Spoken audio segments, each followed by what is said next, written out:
Hello, everyone. Welcome to this week's episode of Hollywood Matrimony Live. We are live on Facebook, YouTube, and Twitter. Make sure you go check out our website, hollywoodmatrimony.com. Go find us in all those places. We are also on the Instagram and Hive. Go like, go subscribe, go share, thumbs up, I'm sorry. send bubbles, tell everyone you know. Why are you so excitable? I'm not. I'm actually super sleepy and tired right now. My feet hurt, both of them.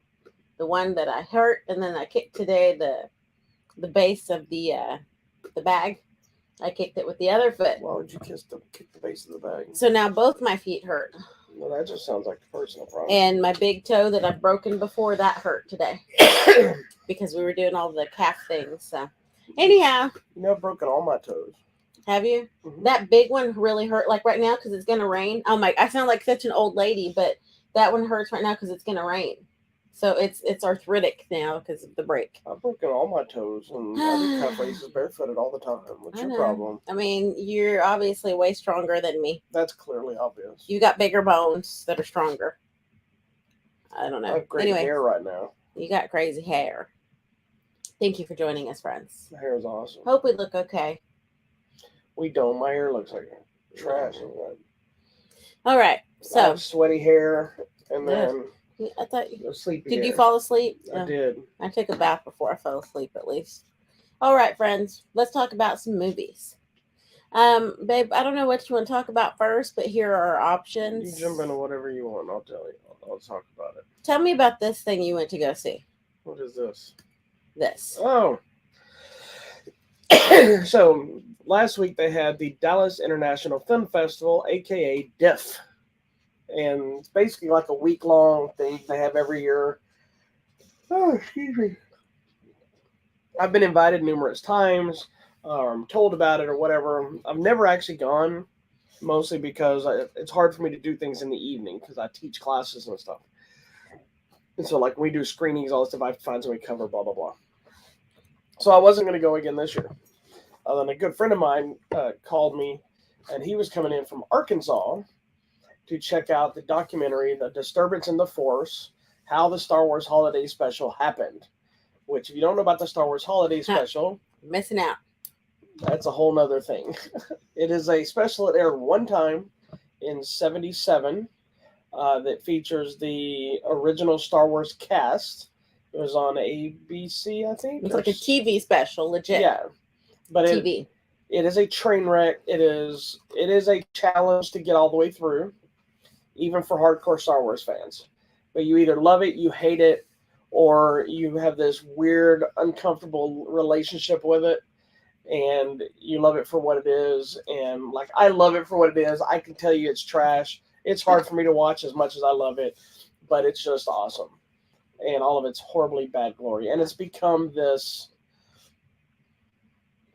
legendary thing that so many people have loved. Some people have never even heard of it. Mickey's in the way. And it's in the way of Life Day, which is more important for this story. Actually, it looked like it was holding the sphere on your Life Day shirt. Where it was sitting. Anyway, so this is a documentary about how it actually came to be and its existence. What's funny is I know about the documentary, and I've been wanting to see it, but I don't even think I looked at the lineup, and so I didn't know this was showing, or I would have planned to go. Excuse me. And thankfully, my buddy Scott let me know. He is a massive Star Wars fan like myself, but he also has a distinct focus and collection of the holiday special. And so he has one of, I think, within the top 5 or 6 largest holiday special collections around. You wouldn't think there's that much stuff to collect for that, something so uniquely weird, but there is. Yeah. So anyway, he drove down. We met up. We went. I don't know if you even got our pictures. You could show our pictures. Oh, I should. We met up and we even matched outfits. We're both part of the 501st Legion, which is the Star Wars costuming group that does armors and all this stuff for charity. So what we did is we wore our racing shirts for our detachments, and then we both had our own Life Day, holiday special T-shirt that was Chewbacca and his family, Mala, was it Itchy and Lumpy, and then we both wore these Return of the Jedi vintage trucker caps that we both have. I'm gonna just throw it over So here we on the just- screen so So people we can just see it. we decided to match. So the only thing that doesn't match exact are our racing shirts, but they're both the same thing. They're both 501st, so we're supporting the 501st. Let me make that big. So in theory, he posted about it. So essentially, basically, we're posting. That's I mean, funny. we're supporting this holiday special documentary. We're supporting the 40th anniversary of Return of the Jedi that is back in theaters right now. Yeah, we'll be with our talking about hats. that in a second. And it was 501st Day, so May the 4th be with you, all that kind of good stuff. So anyway, so that was us. The picture she posted is a picture of us and the director of the documentary who was there who spoke. And so anyway, so we got to go see this movie, and let me tell you, it is phenomenal. Even if you're not The a documentary? fan, yeah, even if Okay. you're not a fan of it's way better than the holiday special. The documentary is better than the movie it's about. Because it's got Kevin Smith in it. It's got okay, people Seth who like Green. really It's all these people that either worked on it, from the writers, the cameramen, publicists, all these different people that were involved in it. It has celebrities. It has just random collectors. It has this other guy that Scott actually knows, who I think has the largest holiday special collector, is in it. Nice. And it's interesting because it takes a journey on not just making that, but the time period and the phenomenon of Star Wars when it came out and why this even exists. Because if you look at the branding and the stuff you've heard about Star Wars now, something like this would never exist. Correct. Because it's essentially, if you don't even know about it, and a lot of people don't, it's a variety show. Mm-hmm. Like you would see in the 60s and 70s with music and dance numbers. It's got not only the Star Wars actors, it's got B. Arthur, it's got Harvey Korman, it's got Art Carney, it's got it's not Diana Ross, it's Go back. oh my god, I knew it until we started saying it. Oh my god, it was supposed to be Cher, and then she had to back out at the last minute, and they brought in. Oh my god, I just went completely blank. It's a singer. Let's go down because she's only in one scene. And I can't move on until I see it.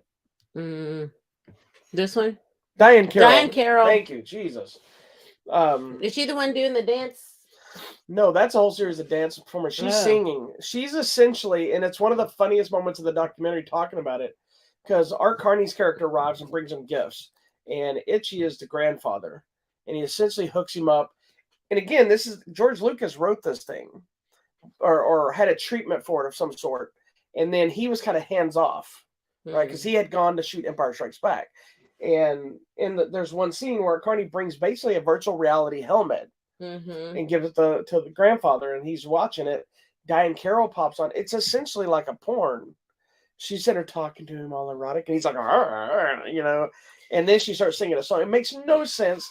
Nobody that was involved in the thing.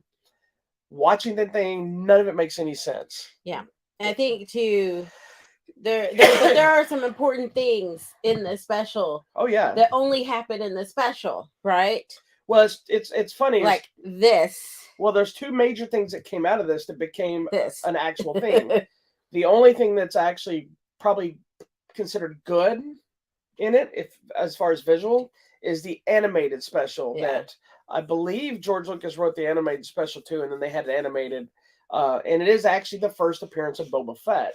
Most people know the first appearance of Boba Fett being Empire Strikes Back, but don't know why he's so popular, because you had a mellowweight figure, you had all this stuff about it before Empire ever came out. That's because he was in the holiday special first. Yep. And Jon Favreau is a huge holiday special fan. And that's why, if you know about it, you've seen all these different Easter eggs that are in The Mandalorian. The Mandalorian's gun that he carries in the first season, that's like that long rifle with like a pitchfork, is from the holiday special. And so there's a lot of elements that were brought into it. But hearing the stories of how it was put together and like some of the writers they brought in on it, the reason this was made was because back then, nobody knew what Star Wars was. So Star Wars came out, and this guy that was some sort of promotions guy went out there and did all this PR and put Star Wars everywhere, right? Yeah. and it became this massive phenomenon at the time. And so back then, studios were really concerned. It was so long between Star Wars and Empire, they were afraid people were going to forget about it. Mm. We got to do something. So when they crafted this, I think they really thought they were working on something that was going to be like the Charlie Brown special or all those that aired every year. Every year, you know. And it was so bad, it aired one time and never be seen again. And the only way you can get it is bootleg. Copy. Now, they have officially released the cartoon on Disney Plus. That is now officially an existing thing. Nobody understands why Disney doesn't just embrace it at this point and release it. Like George Lucas once said, like you could buy, when you buy the bootleg copies, they always put the quote from George Lucas that he hated it so much that he made a quote that said that if he could find every copy of it, he would destroy it. And I think he even offered to try to buy the masters and nobody would let him have it.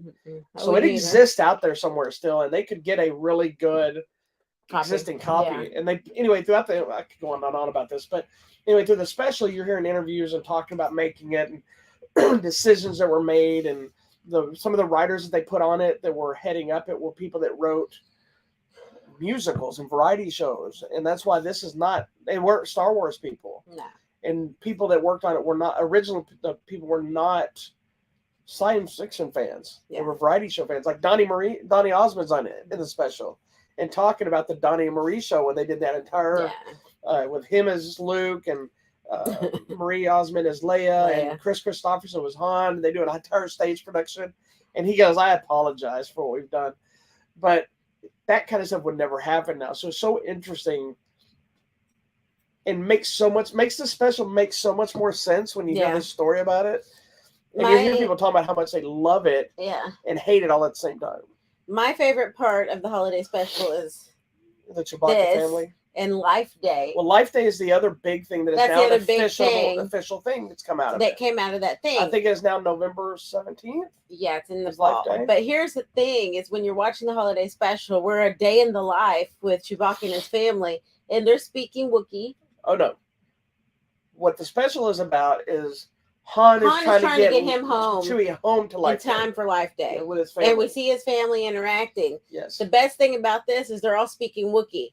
Okay, and that is something that opens the thing that is so funny. There's no translation. Is they say they wanted to figure out how long does this special actually go before there's actually any understandable dialogue, because it is just them speaking Wookiee with no subtitles. Nope. So it's not like they're doing the thing and you're understanding and reading it. They're talking about. They're just talking, and you can understand what they're having a conversation about. Yeah, you can tell because they're acting it out. But so they do a timer on the movie and show kind of speed forward through it and see. And the first word spoken, if I'm not mistaken, was from Luke, and he's on the video screen and it's Mark Hamill, and he's like, "Hey, Mala, how's it going?" Whatever.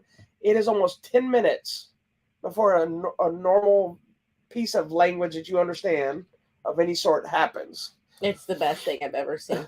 Anyway, so I'm all about Life Day now. And I also love those interviews with like B. Arthur, old interviews they put in there that she's like, I had no idea. She didn't know what she was doing.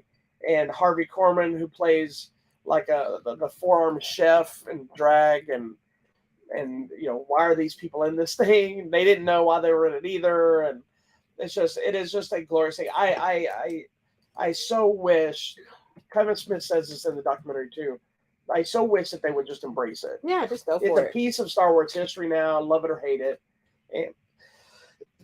And Seth Green got to in-depth talk to that's so cool too George Lucas about it, because he was making that show Detours that never got released. It got pulled. We went to the panel for it. And they showed the big trailer. It was an animated series. It looks so cute. And it was going to be this new kind of parody, spoofy thing. And they apparently pulled it when the big sale happened and they announced a new trilogy because they didn't want to parody stuff. But now they have so many things that are with the Lego stuff, the new Young Jedi kid things. I don't know why that's not released yet. But there's a clip in it that, and I believe George Lucas did the voice, where they're trying to shoot something and they're doing something bad, and George Lucas's cartoon character takes his helmet off and he goes, it's the holiday special all over again, and storms away. So anyway, the problem with seeing this movie is it's not playing anywhere yet except for film festivals. So if you go look at their Facebook page, I believe it's the Star Wars Holiday Special Documentary Facebook page. Go look and see where it's going to be playing. I don't know when it's going to get an official Blu-ray release kind of thing. I hope this puts not only a spotlight on the holiday special, but maybe gets Disney and them to look and say, wow, there's a really more of a love for this, and because they will make a lot of money if they ever release that special. They just should. So, but if not, go for it. Go find you a hardcore Star Wars fan. I guarantee whether they tell you or not, they own a copy of it. Yep. Weird Al Yankovic's in the documentary as well, That's talking fun. about it. So anyway, but the Disturbance in the Force, how the holiday special happened, is out there playing festivals. So find it if you can. Awesome. It is awesome. All right, let's see what's next. You want to talk about this thing we did? Sure. Tell us about it. Okay, so the next thing is we were invited to participate as judges in a little film thing for the local high school. This is for Garland High School in Dallas, Texas. They have an IB film program, and so students are participating and creating their own short films. And it was a lot of fun because there were comedies, documentaries, there was a horror entry, there were PSAs, there were what was the other one? The trailer. The trailer was really good too. Yeah. That they put And together. sadly, I had got like a big bad cough, so we couldn't go in person. I mean, we could have, but I didn't want to sit and cough during these kids, all these kids' work and everything. So thankfully, the lady that runs it is super nice. She sent me a link so we could sit at home and watch all of them and vote on them and all this stuff. So fun. So it was like about 2.5 hours or 2 hours. 2 hours-ish. 2 hours of various short films and stuff. These kids get some good work, man. Some of it was really good. I got it. I think the one with the guy playing chess got me. Yeah. The horror film, I totally jumped. Yeah, it's like a trailer kind of short film thing. It's so good. It's black and white. It was a little film. Yeah. It was cute. And then the nacho cheese was funny. I wish they had done nacho cheese as the line. Yeah, there was a couple of them that there was like such great concepts, but you could tell they didn't fully embrace the joke. They were trying to do something more literal, and they missed the joke. But that's how you learn. You put things together with an idea, and then sometimes it works, and sometimes you realize, oh, you've probably had that with music too, where you hear a song and you're listening to a song, and the word that clearly comes next that rhymes or feels like a play is not the word they use. You're like, why did you think? Yeah, why would you do that? But it's okay. It's still a great idea. One of my favorites was it was a comedy one. It's such a simple premise, but it was called because my mama raised me right. And the whole thing is this kid runs past another kid, he sneezes, and then continues his jog, and the other kids start chasing him. Now the guy's freaked out that he's being chased. You didn't get to see this, right? No. You had to go do something. But the kid trips over a rock. The guy looks, he jumps back up and starts chasing again. They run through a house. One guy gets to his door and he's like fumbling the keys, climbs through the window of this house. And he comes around the corner of the guy's house. He screams. He goes, "What do you want?" And the guy's all tired. He's just like, "Bless you." And he goes, "You chased me all. Why would you chase me all that to say that?" He's like, stops and then he smiles and goes, "Because my mama raised me right." And that's the whole film. It's so just funny.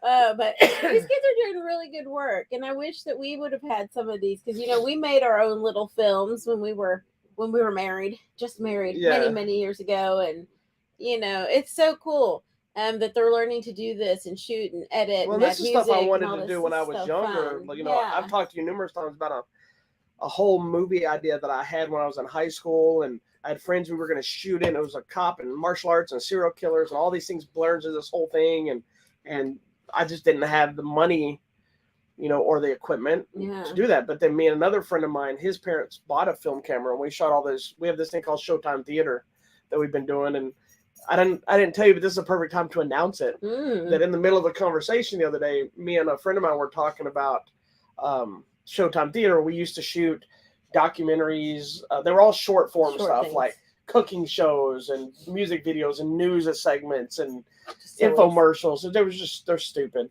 but it's unofficially planned that when he retires, we are going to bring Showtime Theater back. And he's talking about retiring maybe in a couple of years. Wow. So we're going to get together as old retired people and bring Showtime Theater back to the masses because there is no call for it, but we're bringing it back anyway. Okay, fine. You're living out your dream. I told him we need to recreate all the stuff we did, but as older people. And that means both of us back in drag and all kinds of stuff. Lord have mercy. It exists. Anyways, props. to the school and to this program because it's really awesome and they're doing good work. They do full award ceremony and yeah, they have judges. They do a big screening. That Griffin, he was good. They have a red carpet for it, so then they give out the awards and. So thankfully, cool. We were able to vote as well, and a lot of the ones we liked they're won. The ones we wanted won. Yeah. So we're going to hopefully be involved in this for years to come, and hopefully don't have to be the pain in the butt says that I can't come because I'm coughing everywhere. Yeah. But they're supposed to have some sort of a dinner, so hopefully we'll be able to go and be involved. But support your local theater. Yeah, big props to the program. It's really cool stuff. And then we found out, I don't know why I didn't think about it before, but when I originally announced we were going to do this, one of our good friends, their daughters were in the same program and the same festival back when they were in high school. So we didn't know that. We weren't invited then. And this is your alma mater. It is my alma mater. I went there for the music program. I didn't go to this school because it was an IB school, so Ivy school. It's just a plain school. It's a school. I went to summer school there for one semester. That's not a good thing. Were you trying to get extra credit or you were behind? We'll say I was getting extra credit so the fans understand. Sure. All right. Do you want to talk about this? You want to talk about this one? Why don't you tell me about this? Because the other one we saw together. All right. Well, continuing this is very Star Warsy today. I know. Continuing our very Star Wars day.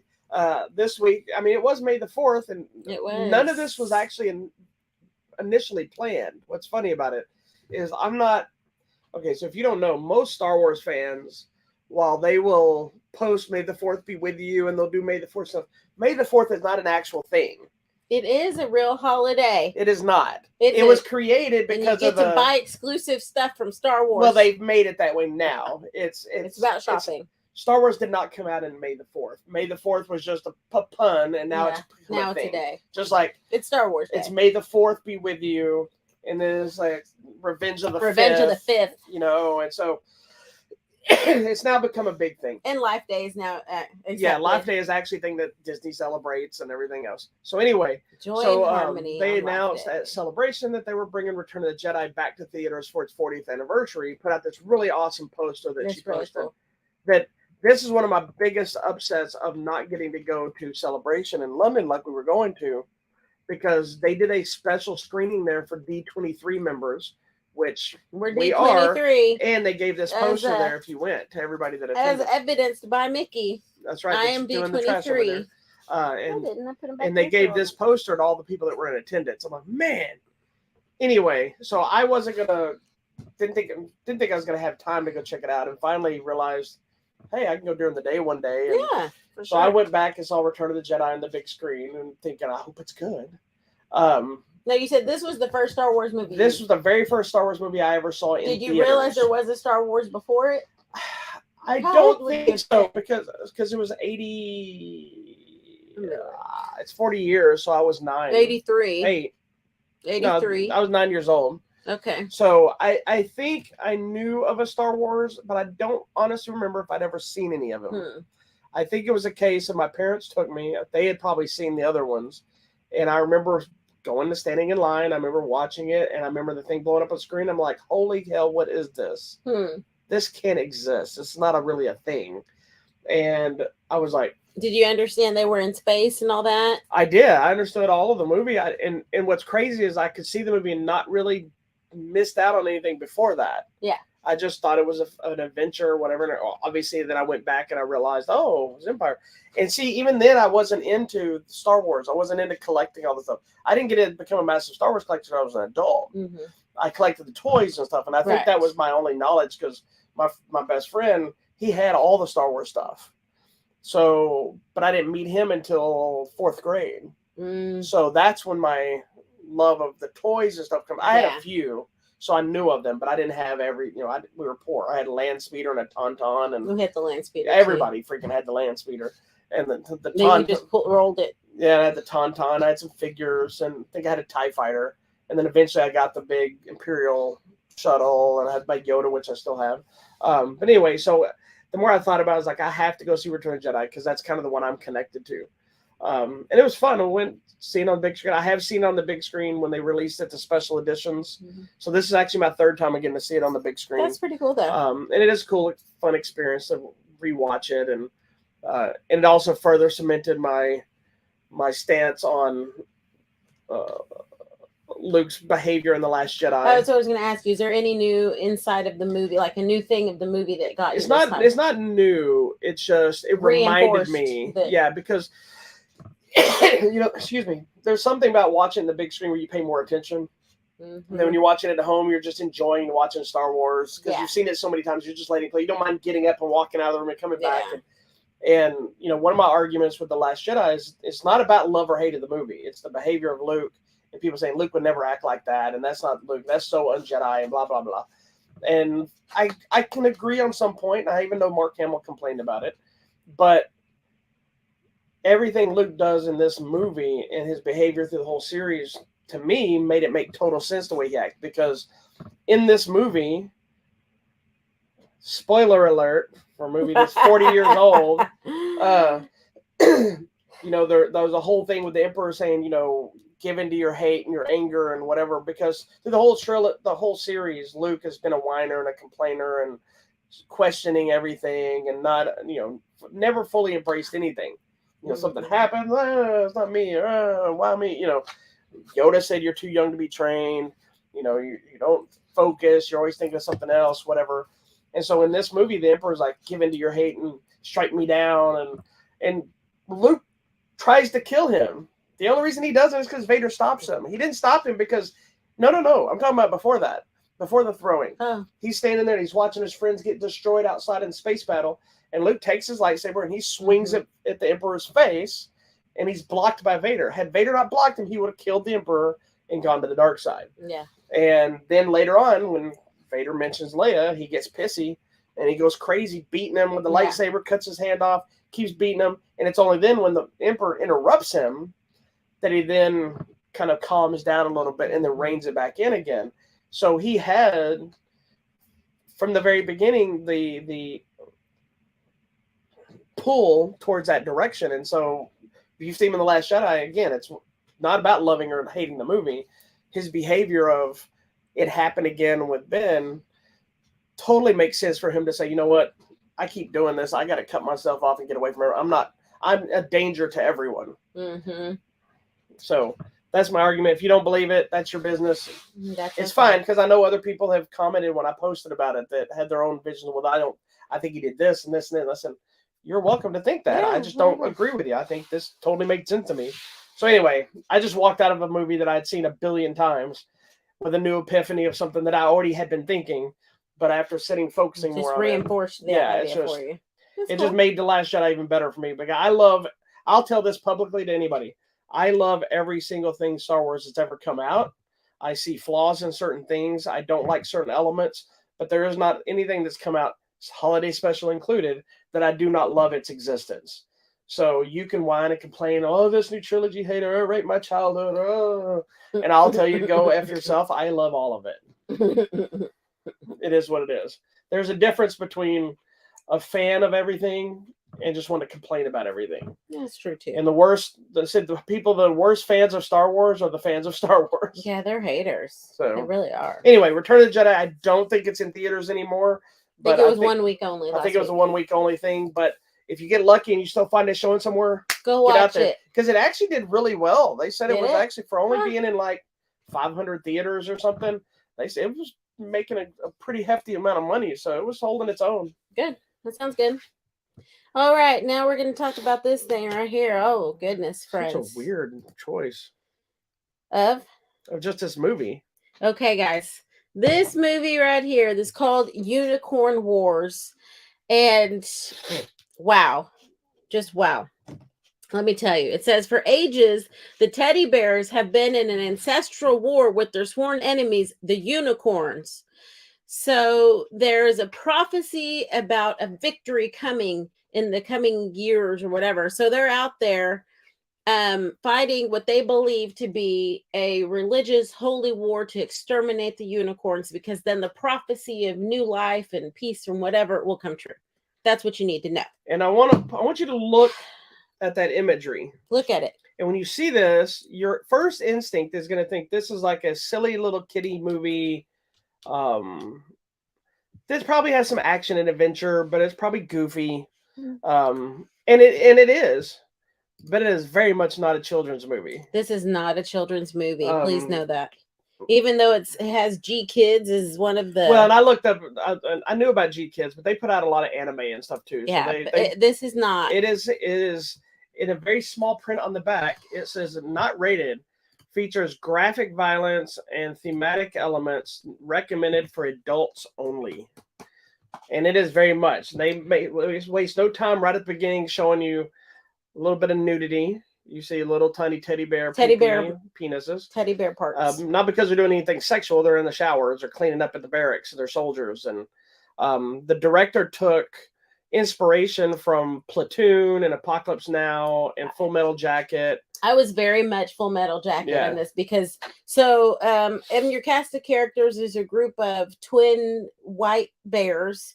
The main characters are a set of bears and one, or I guess it's a bear and a pig. They're twin. I think they're both bears, aren't they? Are they? Because the mom was more piggy. No, I think they're still both bears. I think they're just different looking bears, but it doesn't matter. So you have brothers, they're twins, but one's the pink chunky bear. Then they call him Gordito pretty much throughout the movie. The movie's in Spanish. It's in Espanol. Don't let that stop you. It is a good movie. Yeah. And the blue bear, who is very all about his looks and all that, and they're kind of our main characters. And it felt very Full Metal Jacket when they're all about fat body, because they pick on this poor pink bear because he's not skinny, he's not fit, he's a little bit slower, he's not as strong. They're picking on him. And at one point, I think the thing that really got me, because it is about war and about the soldiers, and I feel like, back in the day, it might still happen now, when they're like, oh, he's one of the generals or whatever's like, they're not really ready. He's like, that's okay. You have to have people in the front. They're the casualties of war. Yeah. And that's how fodder. That's how we used to treat like immigrants or black people. Used to. Well, where they would put them in the front lines and be like, here, it's okay, because they're expendable. They're expendable. Yeah. And that's how they're treating this poor group. But within themselves, there's so much competition to be better. So yeah, you've actually got like two movies here. This movie was heavy, guys. It is. It's so much more to this movie. Like, we both popped this movie in with probably the intent to kind of watch this fun, crazy. We're like, we're gonna work while we're watching, and both of us were like, it's hyper violent. It's engaging. It's kind of taking in stuff and dealing with like religion and faith and like faith wars.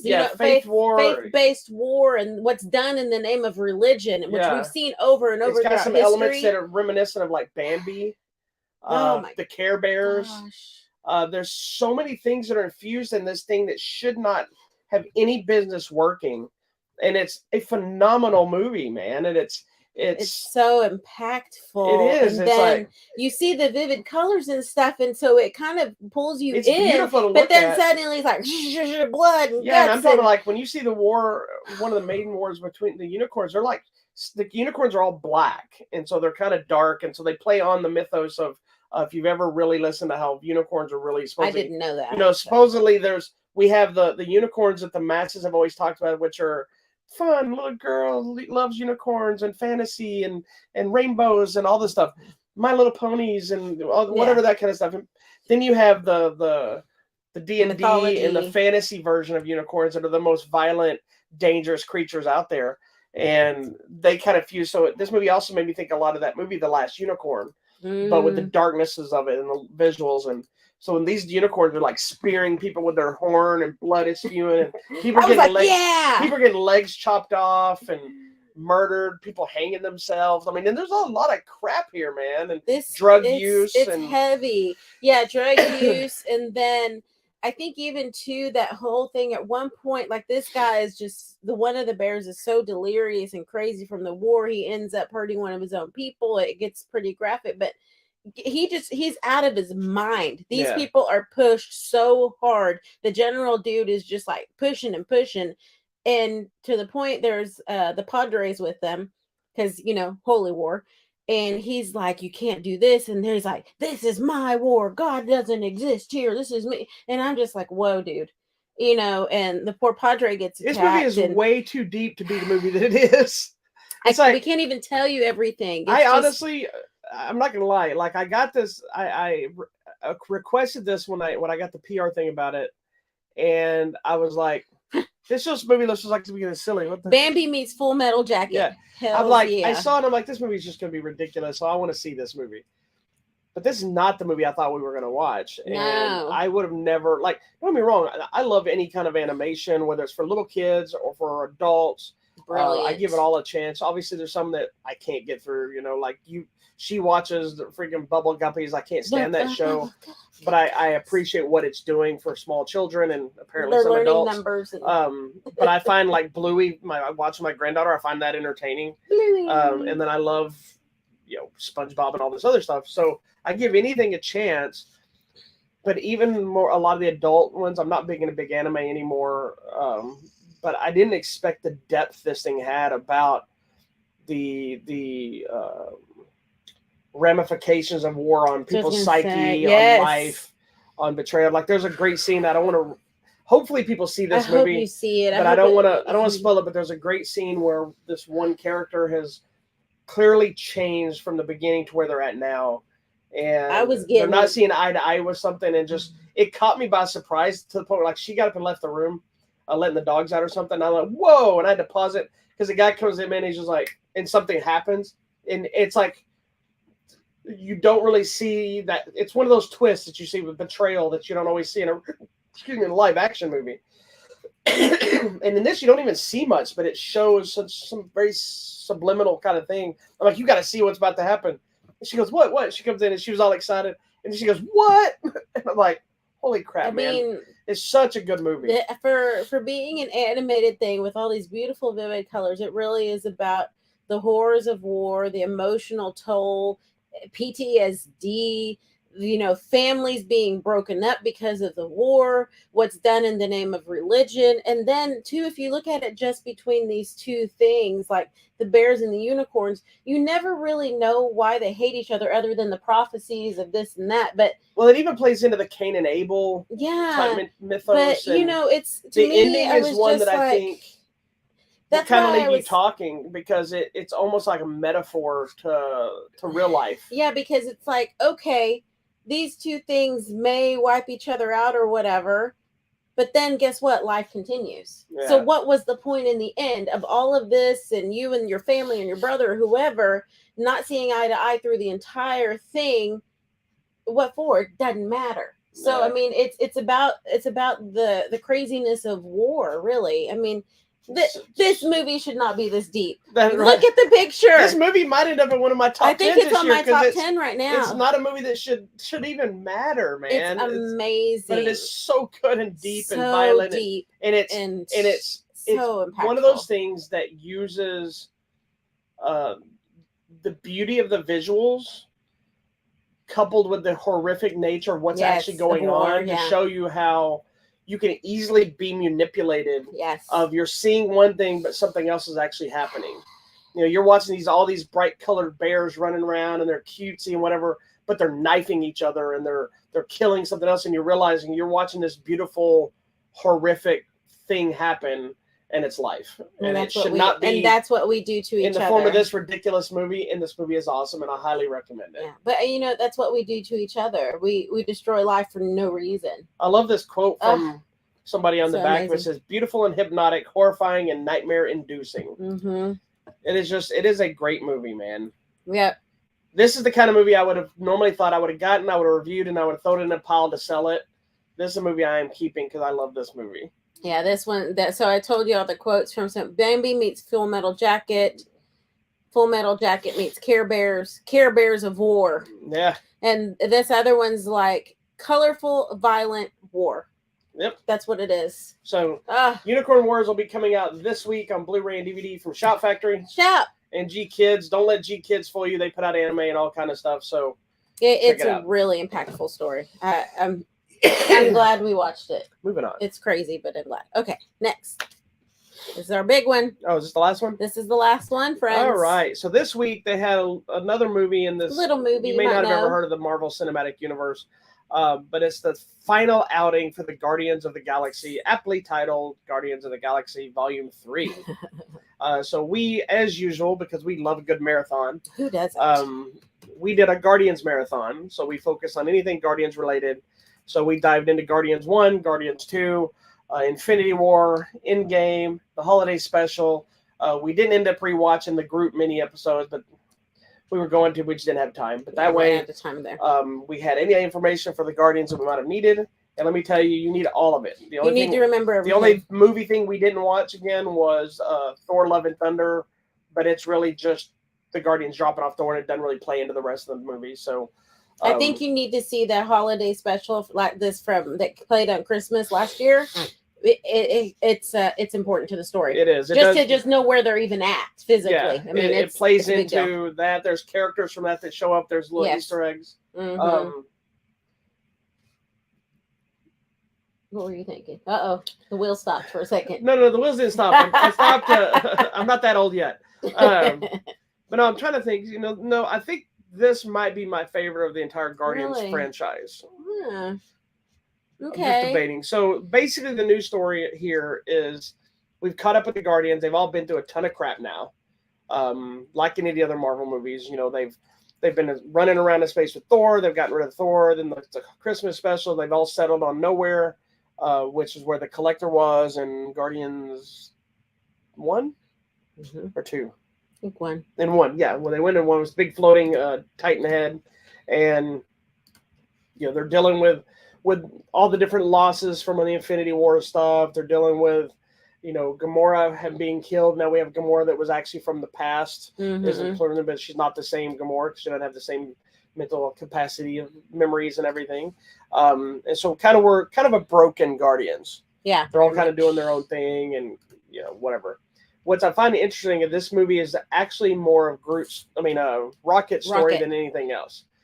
And it's really taken us down that journey of who is Rocket in conjunction with everything else. Because he kind of got thrust in the thing in the initials as just kind of secondary story. And we've always been in Quill's story. Mm-hmm. And we still are. Yeah. And everybody has had their own story, but Rocket was the only one really that never really got a focus on him other than he was just there to be with Groot and fight and be crazy. Yeah. True. And now I'm thinking, which one do I like the most? I like this one. I like that we get to explore him and his character more. I like that we see now we're back to kind of a grown-up Groot. So we're back to where we started.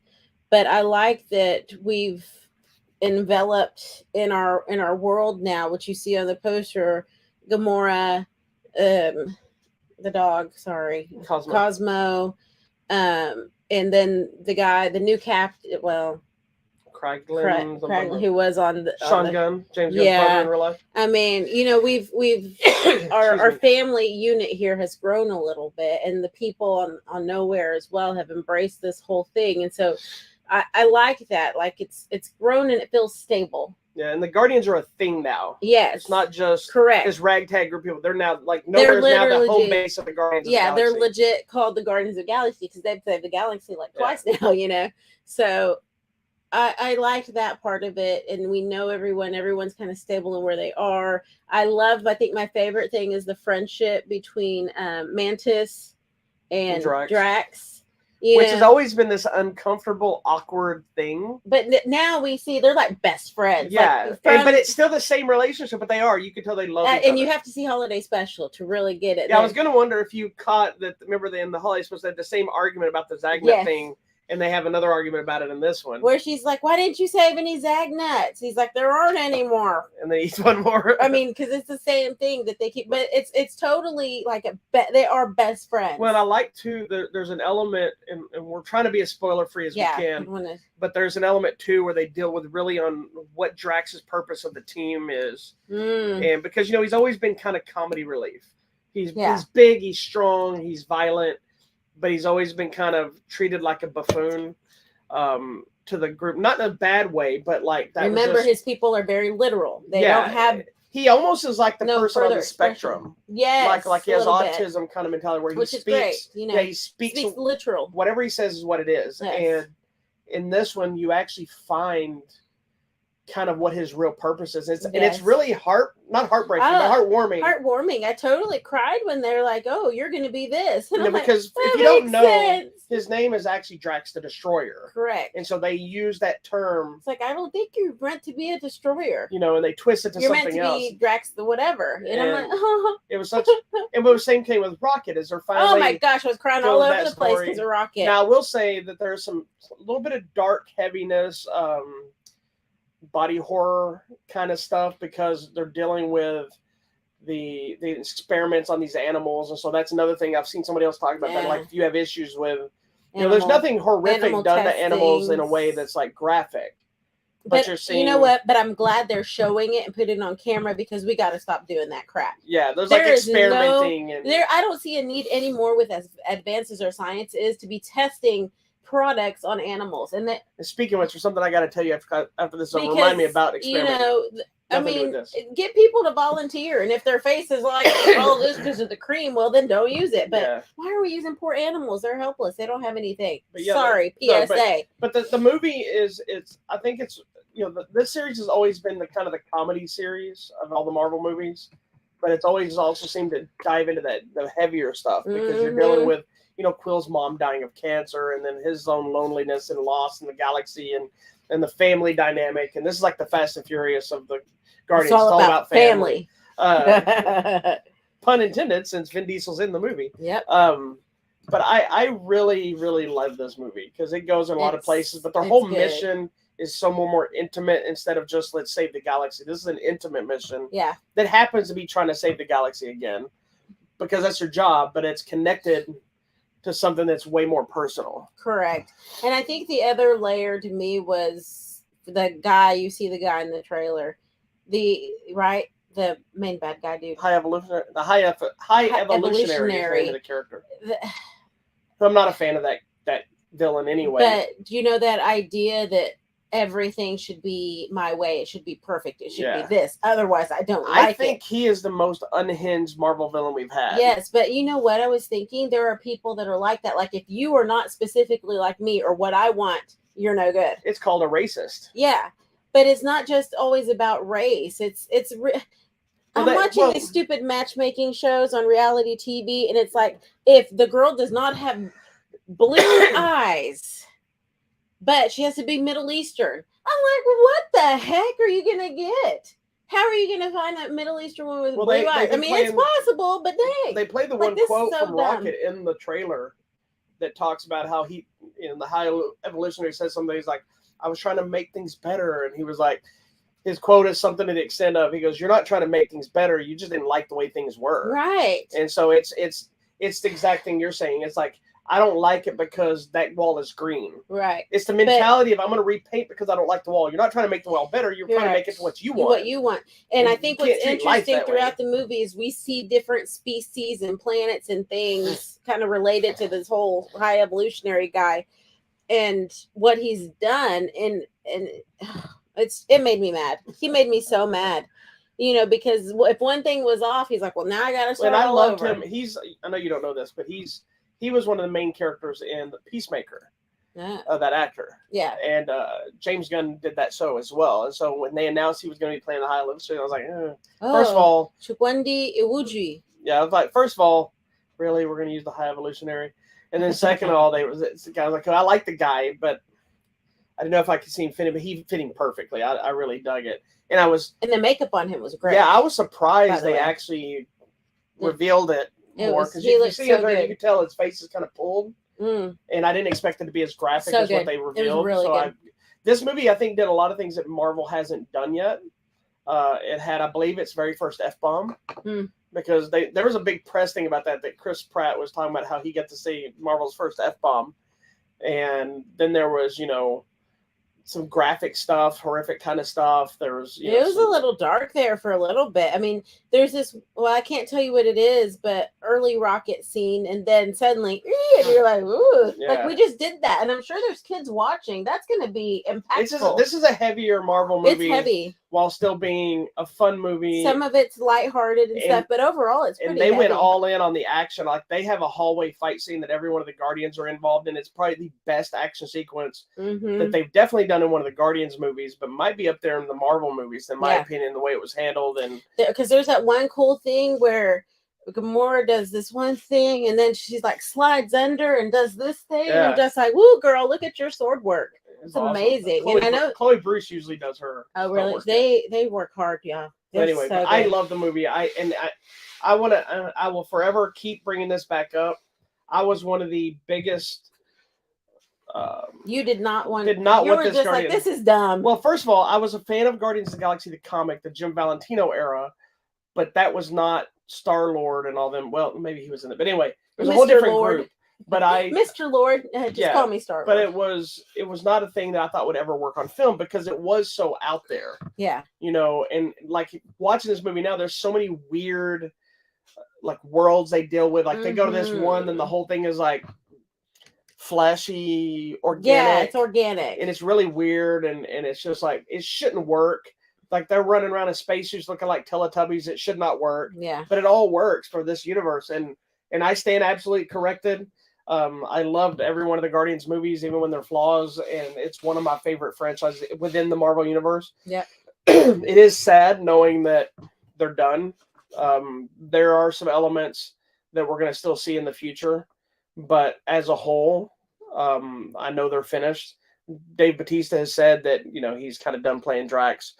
He said, one, it's hard for him at his age to maintain the physique to be shirtless. And he wants to be doing romantic comedies. Well, did you notice in this movie, he is not shirtless the whole movie like he is in the other movies. He's still in great shape. But he said it's becoming harder and harder at his age to try to maintain a physique to run on shirtless for 2 hours in a movie. Yeah, because I noticed he has like a bet. But I'm wondering, too, also all of the painting and the prosthetics, like that's a rough thing. Zoe Saldana was talking about that, too, as she was talking about it. It's good if they can just do here and it's here. It's going to be just too much being and doing all this stuff that they do and being committed to all this. Plus, they can't do a lot of other stuff because they're in these movies all the time. Yeah. And I was watching a interview with Bautista. It was kind of sad. He said it hadn't fully hit him. It probably has now, but he said at the time it hadn't fully hit him because he didn't get to say goodbye to the cast. Because he said when he wrapped, he literally left the set, got on a plane to go film Knock at the Cabin. And so he didn't get to be there at the end and say goodbye to everybody. And he goes, I probably will have that moment at the premiere. Yeah. And really have those emotions to bring down because they're a family and it's, you know, plus they've spent years there were so many haters when this movie was announced, the very first one. And so there was a whole thing, James Gunn and Chris Pratt talking about how they were kind of laughing at the haters now. And this one also did a great job of bringing things back from every element of Guardians, from characters, small throwaway characters that appeared in the first movie, little visual things. I will say one of my biggest complaints about this new movie, and you had to hear about it on the way home, but this is more of a comic book nerd complaint, is the use of Adam Warlock. I was going to ask you about that character. He's not done incorrectly. I did a little more research because I didn't read the original Adam Warlock stuff. I read more during the Infinity War era and Warlock and the Infinity Watch and that stuff. So the story vibe is accurate. Okay. Is he was part of the High Evolutionary and all that kind of stuff. If I'm not mistaken, if you know more, then correct me. Yeah, send us a message. They kind of he served a good purpose for this, and they kind of set its own. I'm pretty sure we're going to see more Adam Warlock in the future, in some form, and they kind of set up with after credit scenes of kind of where he may be going and what they may be doing with some of these characters. But he's kind of like, for all the buildup we got for him to be coming out in the last movie, in the after credit scene, he's kind of barely used, and he's kind of stupid. But he's at the same time, he's being brought in and then kind of finding his place in the universe as something that was created and not born, and all this kind of stuff. So I thought Will Poulter did an excellent job as the character. I like his visuals, and I like him when he's on film. I think he does a good job. As the character, it's just not it's not the Adam Warlock I wanted, but I also want him. He's the one that was supposed to defeat Thanos and even ran around in the comic with the Infinity Gauntlet and the stones for a long time. That's what you know. I have some anger about that because that never happened. And I hear people talk about the Infinity War and Endgame and that's so awesome. Yeah, it is awesome, but it'd been more awesome if it was following the actual story. But I also separate comic book nerd. I separate the comic book from the movie universe as two separate things. But I do appreciate that he's all buff. Yes. And serious. He's not all crazy like in Midsommar, which was the last time I saw him in something. Was he in that? Yeah, he's the one that pees on the sacred tree. Oh, because he gets killed early on. Oh yeah, because he peed on the sacred tree. It's funny is I always spoiler alert from the movie that came out 5 years ago. Always remember Will Poulter as the guy in the Millers. We are the Millers. We are the Millers. I loved gets bit by the spider or whatever. I loved that show. That was so cute. Yeah, but he's not that skinny kid anymore. Sorry, baby. He's also English. Is he? Yeah. Oh, good for him. There's some good people in this movie, and it's a good film, so you should go check it out. We will not spoil. There are some great cameos of different people throughout. So, and there's two after credit scenes, one mid credit scene, one after. Neither one of them are big pushes into the future of the Marvel universe, but they're good for this movie and this franchise. So check it. Was it number 1? It was, in fact. Okay. It wasn't. I think it was opened a little softer than they expected, but it was still over $100 million opening. They'll be okay. And it'll have. I think it has at least one more week to rake it all in before the other family film Vin Diesel movie comes out. It's all about family. What's funny is the other top movie still is Mario Brothers, which is Chris Pratt. Wow. So Chris Pratt has the number 1 2 movies. Guardians, Mario Brothers, Evil Dead Rise is still up there. And then when Fast 10 comes out, you have Vin Diesel in both movies. So most likely the 3 top movies will be Fast 10, Guardians, and Mario still. Nice. And it's Vin Diesel, Chris Pratt ruling the universe. Nice. So I'm excited. We've already started our Fast and Furious marathon because there are a lot of movies to be Fast and Furious there. That is true. So we'll talk about that soon. All right, baby, over to you. So it's kind of a small week, it looks like. We've got the Children of the Corn remake, reimagining, whatever you want to call it. We talked about recently. It's getting a Blu-ray release. Knock at the Cabin with Dave Bautista. That's that movie. I really like that movie, but it's still with me. It's a hit and miss, kind of where you sit with it. I really enjoyed it. I know you really liked it. I liked part of it. I just thought, biblically speaking, it's wrong. But okay, I'll let it go. But everything they're doing is wrong. Bible nerd. I know. Anyway. You need one that says comic book nerd, and I need one that says Bible nerd, and we can coexist together. Yay. What did I do wrong? Yellowstone season 5 part 1. And then what was the deal with him? He's leaving, right? Did he get in trouble, or was there some hubbub? No, there's so many things happening with Yellowstone. So they've officially announced that this season is the final season. Okay. Here's the thing: is they did half of season 5, and we've all been waiting for it, but it hasn't finished the season. Now the writer's strike is hitting, and we don't know when it's going to ever happen. Apparently, there were issues started coming up that Kevin Costner was supposedly going to leave the show. There's button heads with Taylor Sheridan, who created the show. Then there was announcements, with all the different spinoffs. Matthew McConaughey was coming in, and was he coming to take over? Now he's going to be in the other show. And then it suddenly got released publicly that Kevin Costner's wife of God knows how long is getting divorced. Then some other rule. That's too bad. Then some other thing came up that supposedly somebody on the set got pregnant.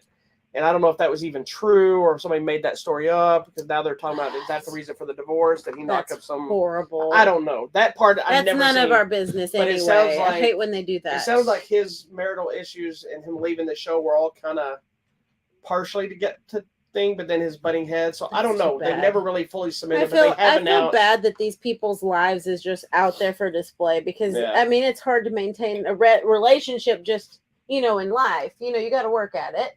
And then to be out there in public and people talking smack about you all the time, that's rough. It has announced that they're ending the show. So we'll get the second half of the season at some point. But then we still have 1923, 18, whatever it was. 1883 was only a one season thing, but 1923 is getting at least one more season.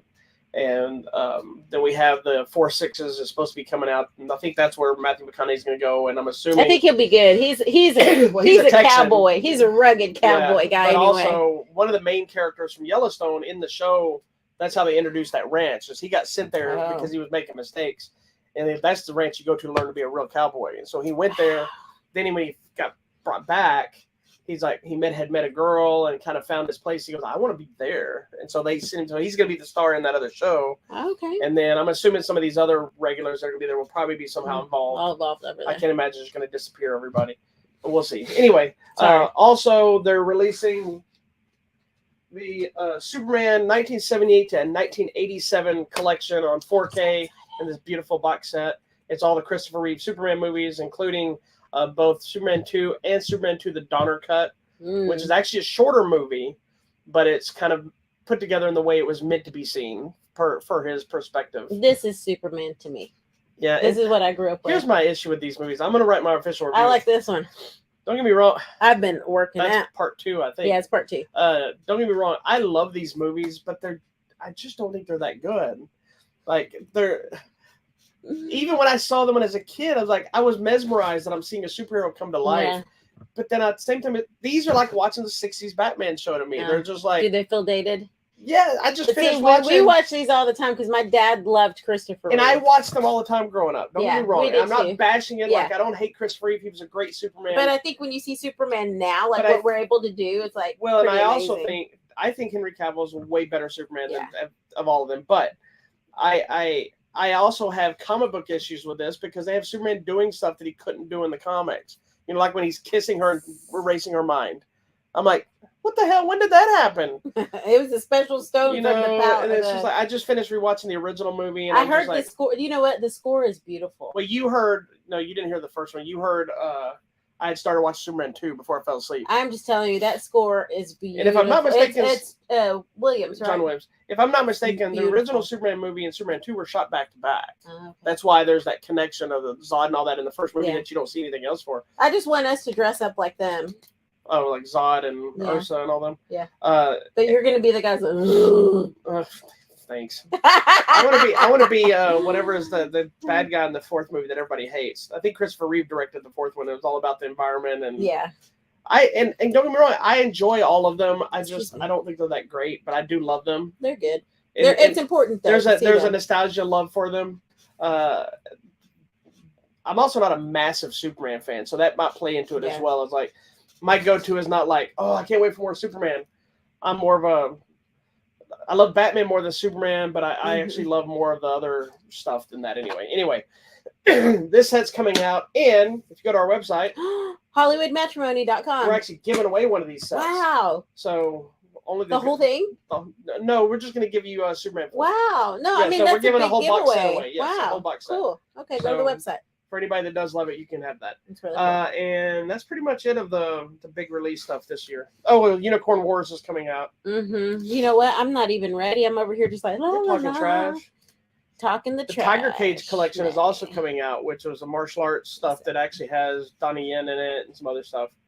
And on Hiya, the streaming network, they're fixing to put up the TV series Fist of Fury that was made years ago. It's Donnie Yen when he's super young, and I believe he even has some dance stuff in it and stuff. So I can't wait to watch it. I've always seen some of the weird clips from that show.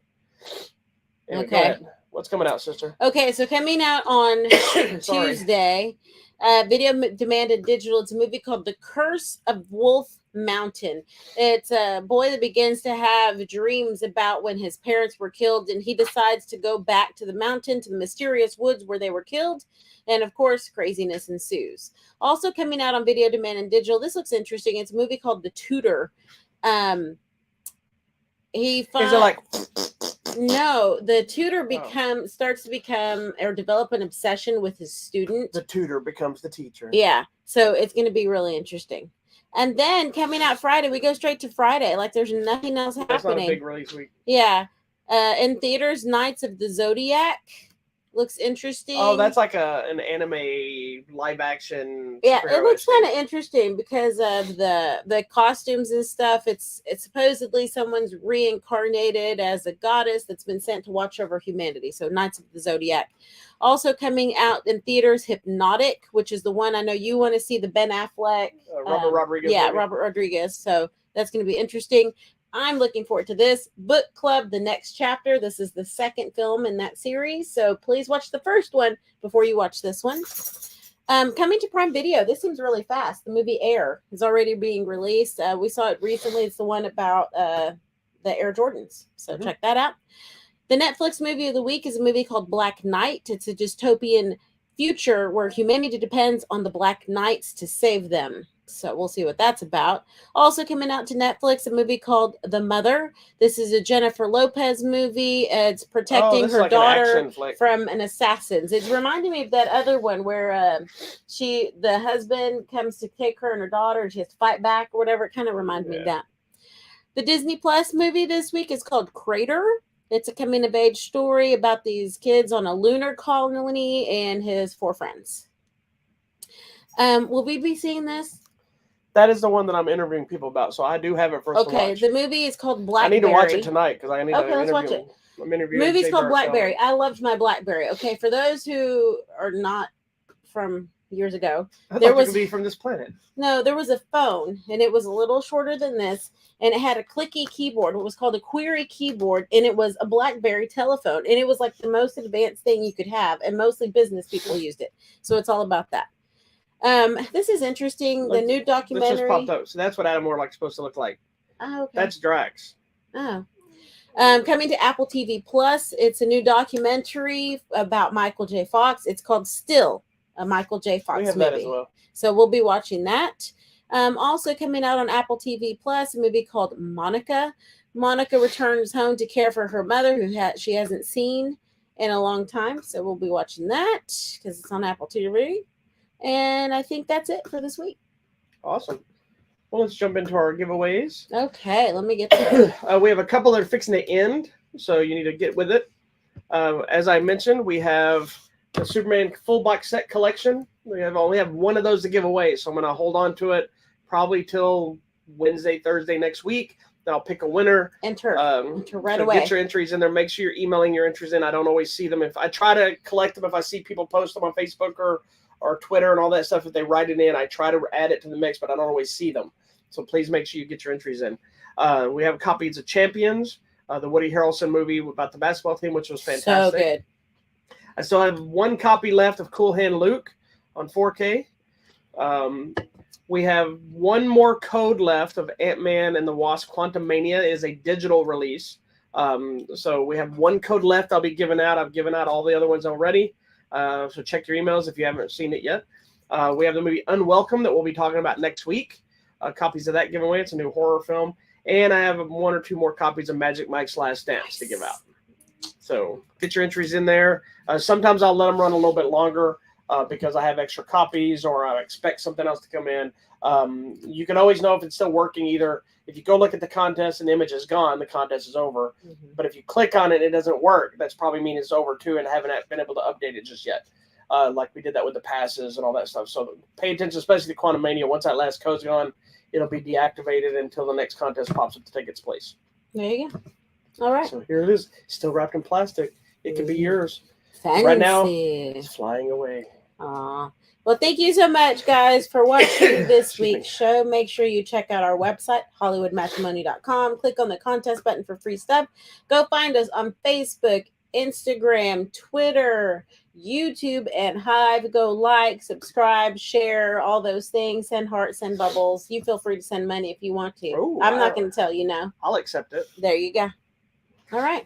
This job costs us money. Jeez. I know. We pay lots of money for nothing. I know. We don't get paid anything for this.